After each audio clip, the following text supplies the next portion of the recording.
Hello and welcome. And today we're talking about nutritional supplements, particularly within the sport and health setting. This is currently a focal concern at the moment within the industry. And today we have none other than Dr. Gary Gabriels, who is a researcher at the Department of Clinical Pharmacology at the University of Cape Town. Gary, thanks for coming through. It's a pleasure. Yeah. Good afternoon and good afternoon to the viewers. So, firstly, nutritional supplements has really been a concern, for the industry and even for the public. What is your take on that, and how does nutritional supplements fit in? I suppose on one level you could say it should be a concern for the industry, although the industry does not sort of view it as such. I think it should be a greater concern to the consumer. At the end of the day, they are the ones that either decide to purchase or buy these products and consume these products, and becomes quite important for us in terms of the long-term prosperity of good health and wellness that consumers need to pay a bit more attention. And the consumers themselves are probably at risk for consuming some of these supplements. I mean, the literature out there has shown that more than 80% of the supplements that are placed on the shelves could contain an unwanted substance that can test either an athlete or a healthy person positive. Yeah, I think the important component here is that that we need to look at various categories of what could be within the makeup or the composition of these products. And I think too little information and detail is out there that should be helping the consumer in making an informed decision. So on one level we could speak about contaminants and adulterants, which are within these products that often are not declared. And that's simply because laws and regulations currently allow companies and manufacturers to do basically what they want to. With regards to the regulations and even the legislations for that matter, do you think that those have been implemented quite fairly? I think as much as there's not any specific legislation around supplements per se or nutritional. I want to use the word nutraceuticals or food. Functional food is another term that will be coming more and more. It becomes quite important for us to evaluate what is really going on within these within these products. Yeah. So how do we relate, or how can we combine the profession of pharmacology and nutrition? Where does that come in? Yeah, so I think very often in the area of when we do science, we want to basically either speak of people consuming fats, carbohydrates, proteins, the likes, or trace elements and heavy metals. Those are things that we know, and we would want to try and utilize those, whether in a natural state or in a sort of manufactured state when products are on the shelf. But we find that those it becomes quite problematic in the sense that when companies decide to add or enhance their products, and these could be ergogenic aids that are placed within these products, that ultimately are the ones that's giving the effect rather than what you and I may be familiar with natural foods, for example, and proteins and carbohydrates or fat as we may consume it on a day-to-day basis. So we obviously what I often like to say is that if we start looking from the outside of a container, we can ask ourselves the question, what are the ingredients within the makeup of this product? We then should be able to scrutinize or is the content that is within these products depicted and reflected on the label. And very often more and more evidence is showing that what's on the inside is not reflected on what's on the outside of a container. And I certainly would want to see the consumers becoming more proactive, more knowledgeable, not taking the line where they are assuming that someone else is. I often say that they are protected or looked after. The legislation, as we can bring back that in terms of food and medicine, are two sort of regulations of extremes, if I could call it that. And very often what happens is that the nutritional supplement industry wedges in between these sets of laws. And that creates a lot of grey area.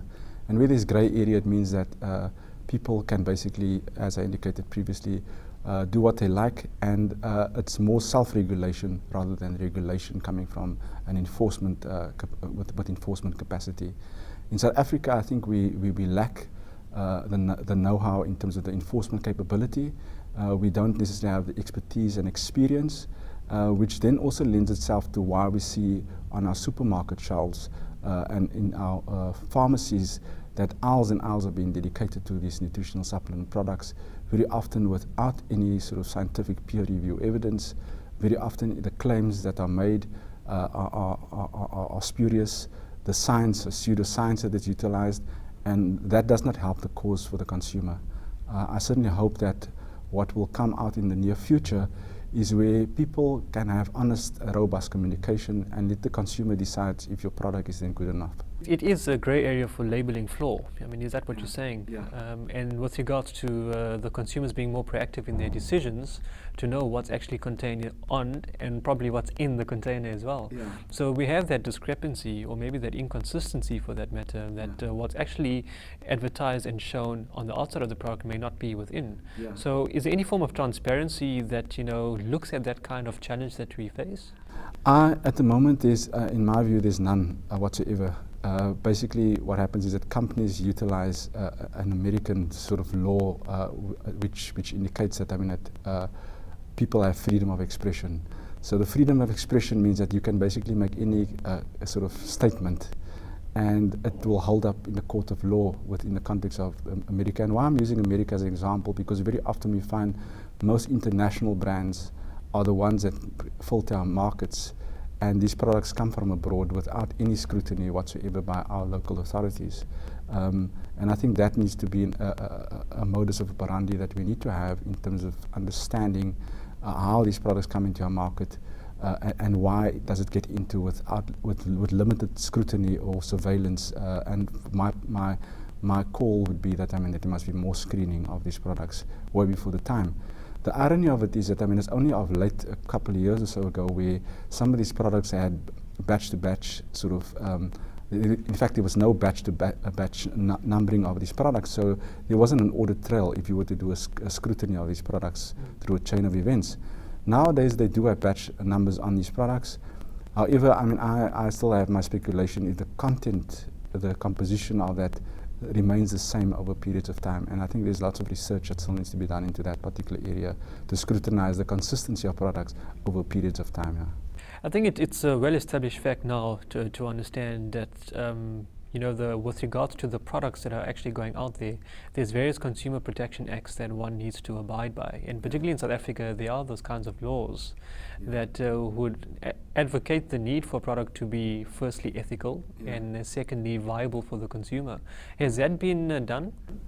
Well, I'm waiting with a bated breath that that there'll be more challenges in the near future, and maybe we'll say 5-10 years from now, but Gary said.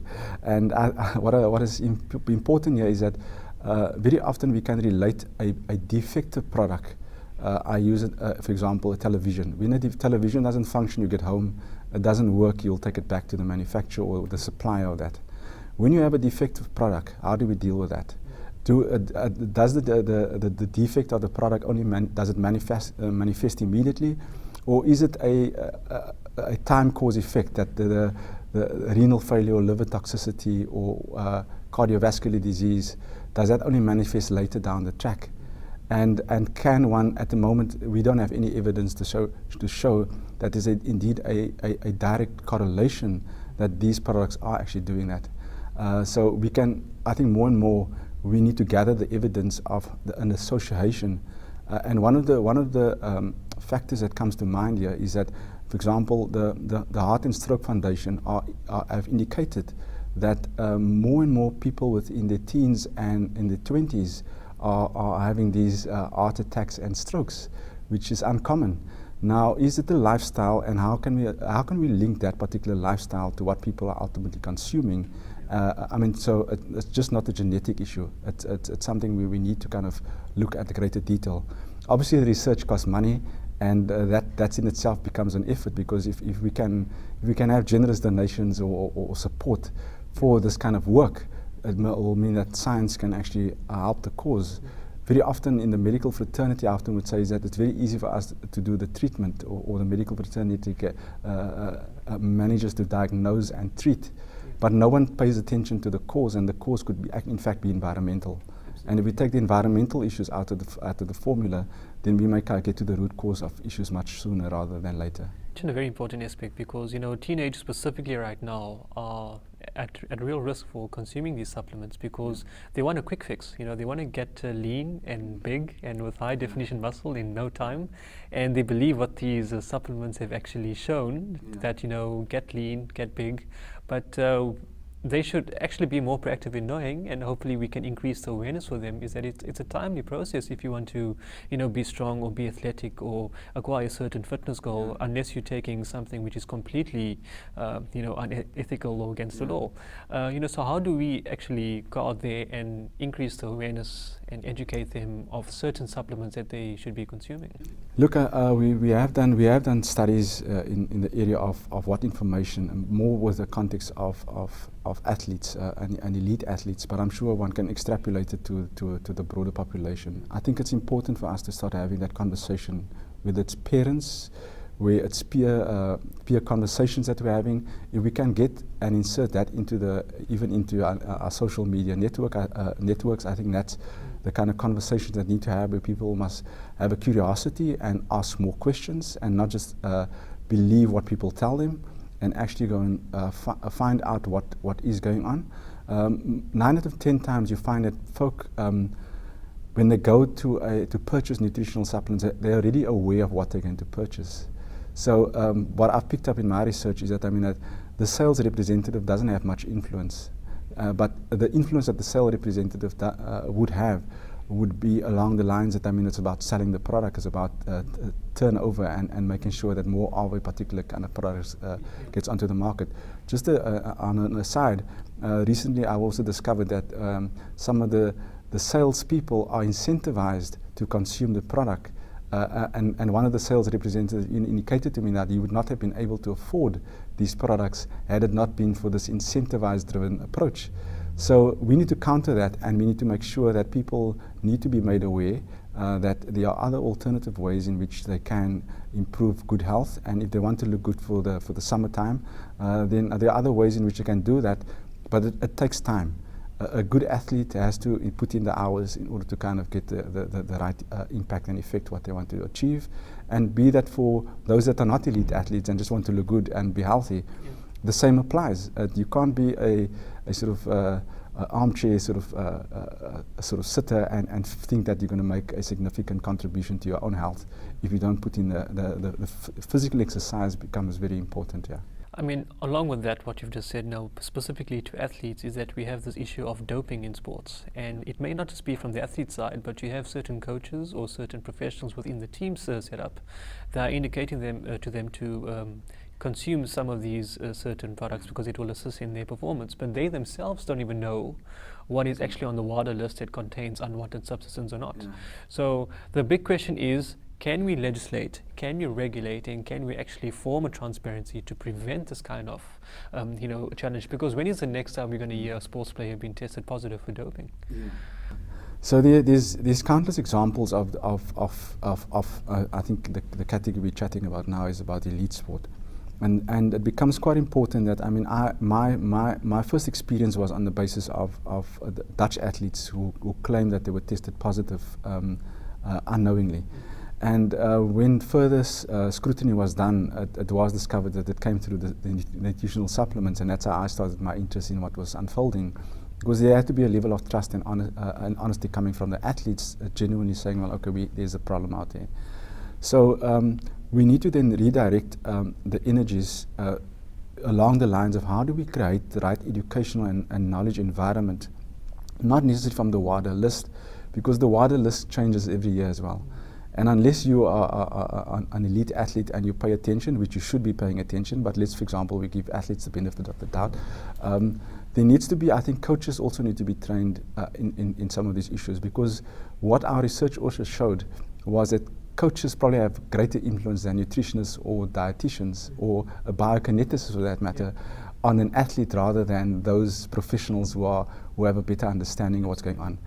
I think even within the realm of those professionals, the biokineticists, the nutritionists and the dietitians, we need to kind of educate them as well. I think the pool is still too small to kind of scrutinize, and when you're advising athletes about products, that we need to get a better level of transparency coming from the manufacturer so that knowledge can be imparted to those professionals when they give advice. The same thing applies to the medical fraternity. One should be very surprised how few of the medical fraternity actually pay attention to the fact that there could be, in fact, a scheduled drug, for example, within products. And more, hopefully in time to come, there will be that evidence that comes out And at that point, I'm hoping that the Medicines Control Council will come in a much bigger way than currently, although they have the challenges. I think they will hopefully come in a bigger way, and in that regard, we need to regulate in a bigger way, or government needs to realize the urgency. Because I think what's going to happen, we're going to find an exponential increase of people having problems or health and wellness problems in the 20s, 30s, where previously that would never have been the case when these products were not on the market. That's right. Yeah. So, I mean, we're speaking to a food chain of people who are involved, both from professionals, from performance specialists, and even the athletes themselves. You know, so one would ask, where in the food chain would you then stop and say, okay, it's that person's job to actually, you know, stop it? But I think we know that now that it takes quite a few people to be involved in the process in order to streamline this effective transition going forward, about making people aware of the side effects and the potential harms that certain supplements may have. I mean, you speak about research, and it's quite ironic that some of these supplement industries are the ones that are funding the research for researchers to do the work in nutrition. But how do we not know that certain of these supplements themselves may have some of the contaminations that we have just spoken about? So on the one level is that we need to, it's industry-wide, and I think we need to apply our minds collectively as to what is appropriate. I often argue very strongly for independent research work to be done, rather than more and more we're finding that many of these companies are having their own equivalent to the Sports Science Institute that we have in South Africa, for example.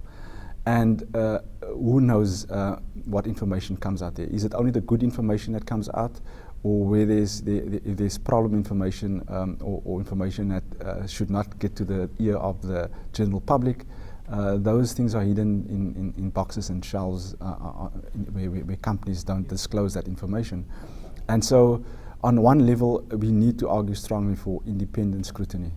And how we set up those structures, I personally hope that it's not done in silos, where each one works in his own little silo and we never get together to kind of have the collective approach. I think we need to have scientific teams doing independent research that will help the cause. The manufacturers, however, because of the aggressive marketing strategy, and I'm saying this very outright to them as well, as this is a public program, is that we will never be able to match the kind of money that they throw at marketing and marketing aggressively. So we need to make sure that the enforcement capability and the openness and truthfulness in which we need to make sure we look after each other and the wellness we look after as a nation, that we need to find that even the industry needs to buy into it. And yes, there are going to be those ones that are serious about buying into making sure that there are good products on the market. I'm not necessarily saying that nutritional supplements is necessary, but let's, for example, say that, I mean, people decide that's what they want, because basically the consumer is the one that ultimately says we want these kind of products, and the manufacturer says that's a market for us to tap in.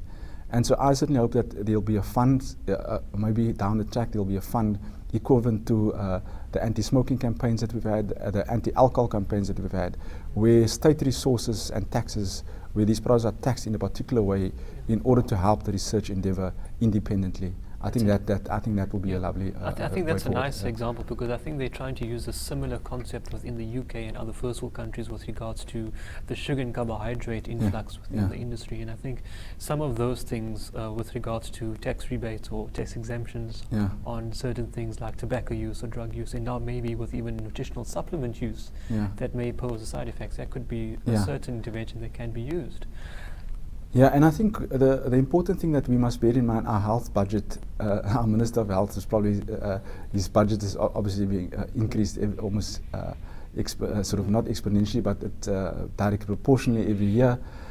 And we need to be able to look forward and say, well, okay, if we want to invest money, state money into other areas, then we need to make sure that we don't have an added burden where people are having health issues that could have been circumvented. And I think what we need to start doing is calculations on the economical impact of the consequences of this particular industry on the health of the nation moving forward.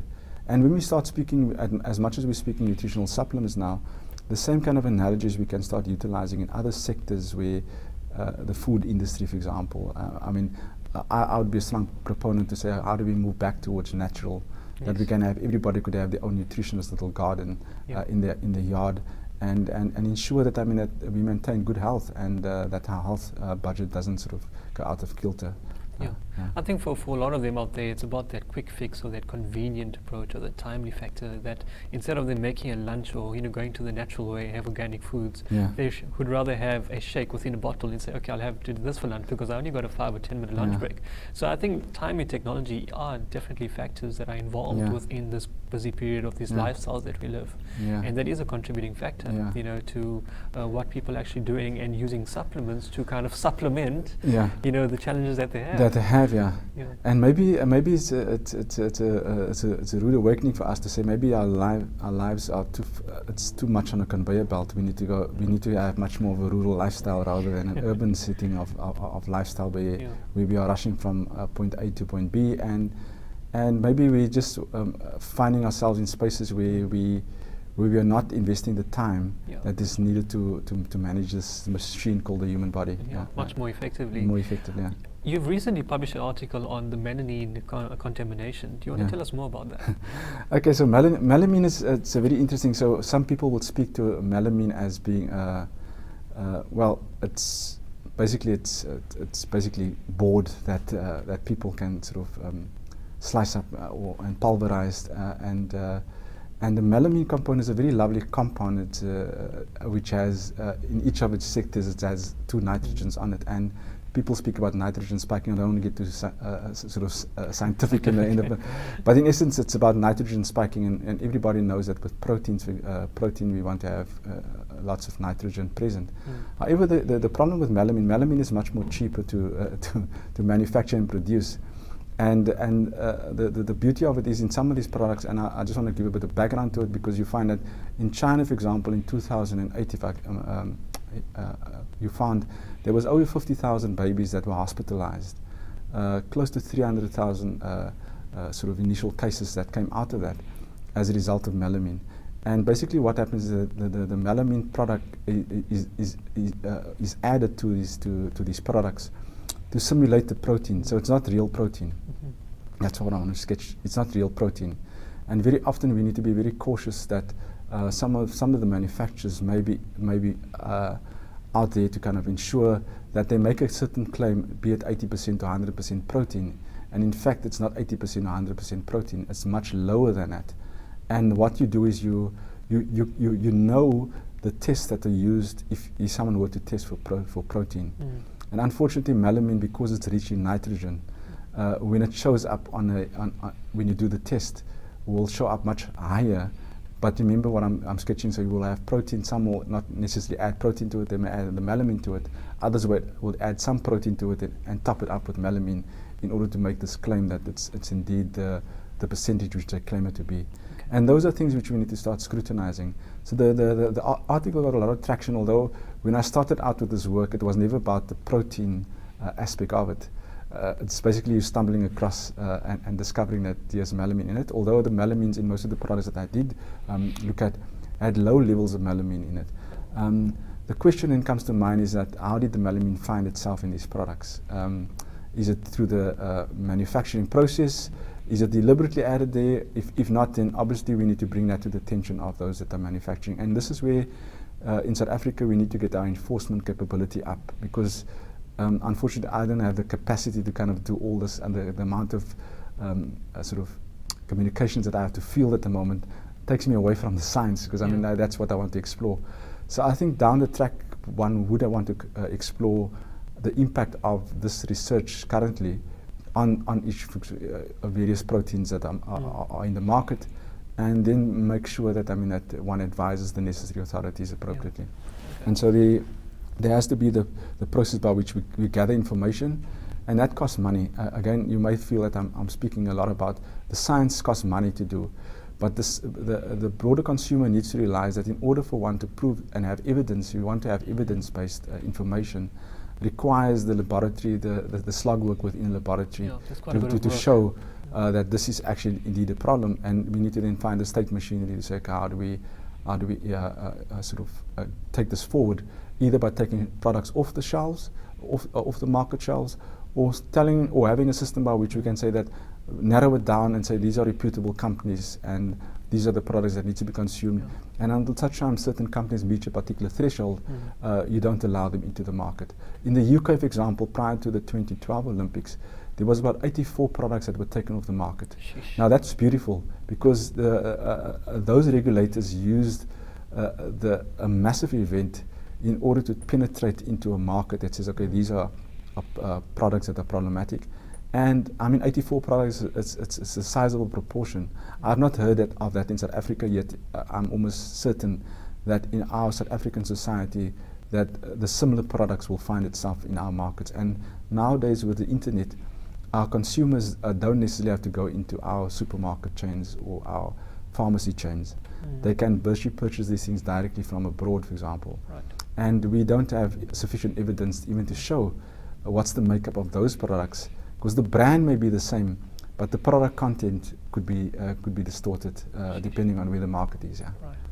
Gary, I see you brought an example of a supplement to show us, and for the viewers back home, or to show them what to be aware of when they're looking at such a supplement, or if they're thinking of buying something. So could you be able to run through us that? Okay, so I thought I'd rather, so none of you won't find this product on the shelf, but I think just as an illustration and not to try and jump on toes, but I think I'm sure that the South African drug-free sport will be quite happy to share this.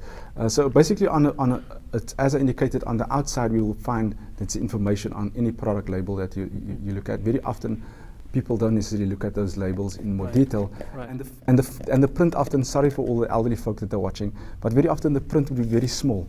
And so I suggest that when people, the elderly focus more and more, they have become a market as well.